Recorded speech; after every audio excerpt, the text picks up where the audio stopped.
حبيبي ما عليك. الحالة الثانية السؤال اللي يطرح نفسه، انت الحين كم تجلس تقدر وما تجيك هذه كم ساعة؟ وقت لو تروح سيدة احسن. لا اتحداك انا روح مع 2000 يا حبيبي على طول عدزه مع بس ما في مديور. لك بتروح سيدة بعدين تروح يجبار يمين بطلع على الزحمة. ما جيت حتى 20 ثانية.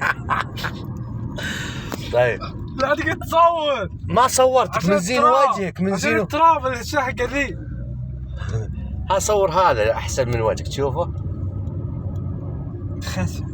خسي ايه انا وجهي اطلع. بنشوف يلا الحين. والله اعوذ بالله الحين خسيتني يا عبد الرحمن وليش يعني؟ خلاص لا تصور كان الشغله.